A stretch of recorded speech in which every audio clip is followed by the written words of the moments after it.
Easy വട്ടയപ്പം ഉണ്ടാക്കാം. Christmas അല്ലേ, അപ്പോൾ എല്ലാവരും വട്ടയപ്പമൊക്കെ ഉണ്ടാക്കണം. അപ്പോൾ നമുക്കും ഒരാഗ്രഹം വട്ടയപ്പം ഉണ്ടാക്കാൻ. അപ്പോൾ ഇതുകൊണ്ട് 2 കപ്പ് അരിപ്പൊടി, വറുത്ത അരിപ്പൊടി കൊണ്ടാണ് ഉണ്ടാക്കുന്നത്. 2 കപ്പ് അരിപ്പൊടി ഇട്ടു. ഇനി 1 കപ്പ് നാളികേരം, 1 കപ്പ് നാളികേരം. ശരിക്കും ഇതിലേക്ക് മധുരത്തിന് 1 കപ്പ് തന്നെ പഞ്ചസാര ചേർക്കാം. പക്ഷെ നമ്മൾ 1 കപ്പ് ചേർക്കണില്ല, നമുക്ക് മധുരം കുറവ് മതി. അതുകൊണ്ട് നമ്മളൊരു 1/2 കപ്പ് ഒരു കുറച്ച് കൂടുതലായിട്ട് ചേർക്കണുള്ളൂ. 1/2 കപ്പ് പഞ്ചസാര ചേർക്കണുള്ളൂ. ഇനി എല്ലാം കൂടി ഒന്ന് മിക്സ് ചെയ്യാം. കുറച്ച് ഉപ്പ്, കല്ലുപ്പ് പൊടിച്ചതാണ്. ആദ്യം തന്നെ ഇതൊന്ന് മിക്സ് ചെയ്ത് വയ്ക്കാം. അല്ലെങ്കിൽ അരയ്ക്കുമ്പോൾ ആകെ എന്താ പറയുക, കട്ട പിടിക്കും. അപ്പോൾ കുറച്ച് വെള്ളം ചേർത്തിട്ട് നമ്മളൊന്ന് മിക്സ് ചെയ്യണം.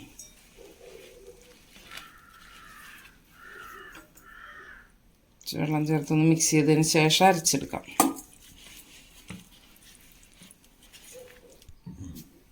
ഇതിലേക്കൊരു 1/2 സ്പൂണ് ഏലക്കപ്പൊടി, ഏലക്ക പഞ്ചസാര ചേർത്ത് പൊടിച്ചതാണ്.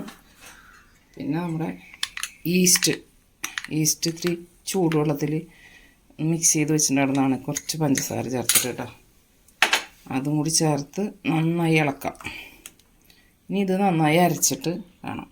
ഇതിൽ 2 ടേബിൾ സ്പൂൺ അരിപ്പൊടി കുറുക്കി വെച്ചിട്ടുണ്ട് കട്ടയില്ലാതെ. അതും കൂടി ചേർത്തിട്ട് വേണം നമുക്കിത് അരച്ചെടുക്കാനായിട്ട്.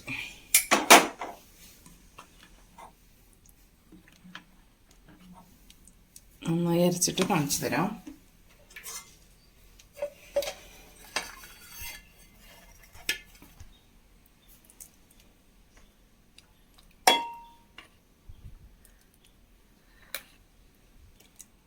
ഇങ്ങനെ മിക്സ് ചെയ്തില്ലെങ്കിൽ പൊടി കട്ട പിടിക്കുക. മിക്സിയുടെ അടിയിൽ പോയിട്ട് കട്ടയായിട്ട് കിടക്കും. പ്രത്യേകിച്ചും വറുത്ത അരിപ്പൊടിയാണല്ലോ, അത് കുറച്ച് ഇങ്ങനെ അവിടെ ഇവിടെയൊക്കെ കട്ടയായിട്ട് കിടക്കാൻ സാധ്യതയുണ്ട്. അതുകൊണ്ടാണ് ഇത് കുറച്ച് ചേർത്തു. ഇത് നന്നായി അരച്ചെടുത്തിട്ട് വരാം. അതെ, നന്നായി അരച്ചെടുത്തിട്ടുണ്ട്. ഇതുപോലെ ഇതിലേക്ക് ഒഴിച്ച് കൊടുക്കാം. ഇനി അടുത്ത് കുറച്ച് 2 പ്രാവശ്യം കൂടി ആയിട്ട് കുറേശ്ശെ അരച്ചെടുക്കണം. ഇതുകൊണ്ട് അരച്ചെടുത്തിട്ട് കാണിക്കാം. ഇതുപോലെ അരച്ചെടുത്തിട്ടുണ്ട്. ഇനി കുറച്ചും കൂടി ഉള്ളൂ.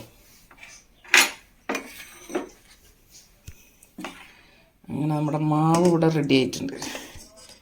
മാവ് കുറച്ച് നേരം റെസ്റ്റ് ചെയ്യാൻ വെക്കണം. ഒന്ന് വെള്ളമൊക്കെ കറക്റ്റാണ്. ഇതേ പരുവത്തിൽ അരച്ച് വയ്ക്കണം. നമുക്ക് കുറച്ച് കഴിഞ്ഞിട്ട് 1 മണിക്കൂർ കഴിഞ്ഞിട്ട് ഇത് ഉണ്ടാക്കാം.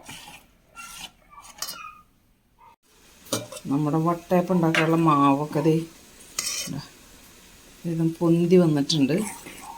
നമുക്ക് പിന്നെ ഉണ്ടാക്കി നോക്കാം.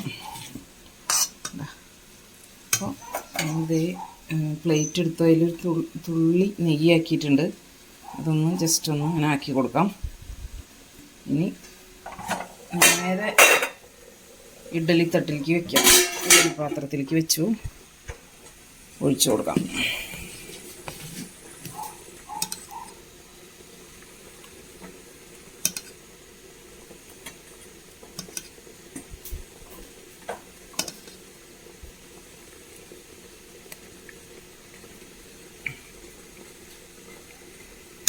ഒഴിച്ചു കൊടുത്തിട്ടുണ്ട്. നമുക്കതിലൊരു ഭംഗിക്ക് വേണ്ടിയിട്ട് നമുക്ക് ഓരോ മുന്തിരി വെച്ച് കൊടുക്കാം.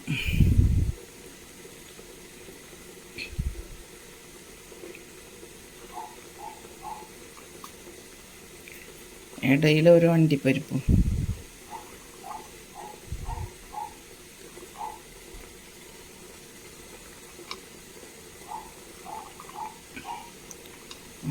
നമുക്ക് അടച്ച് വെച്ച് ഒരു 15 മിനിറ്റോളം വേവിക്കാം.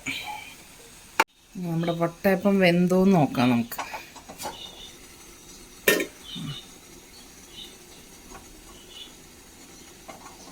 വെന്തിട്ടുണ്ട്. മുന്തിരി വെച്ചതൊക്കെ താന്നു പോയി. അത് കാണാനില്ലയോ? സിമ്മിലാക്കിയിട്ട് എടുക്കട്ടെ, കൈമേലേക്ക് ആവി വരും. നമുക്ക് ചൂടാറുമ്പോൾ മുറിച്ച് നോക്കാം കേട്ടോ. ഇനി അടുത്തത് ഇവിടെ ഒഴിച്ച് വെച്ചിട്ടുണ്ട്. വയ്ക്കാം. കൊടുക്കാം. ഇതുപോലെ തന്നെ മുന്തിരി ഇട്ട് കൊടുക്കാം. നേരത്തെ മുന്തിരി ഒന്നും കാണാനില്ല, അത് താന്നു പോയി.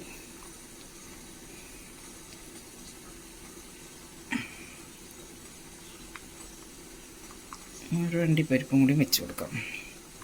ഓരോ ചെറിയ പീസ് മതി, അത്ര ഭംഗി മതി.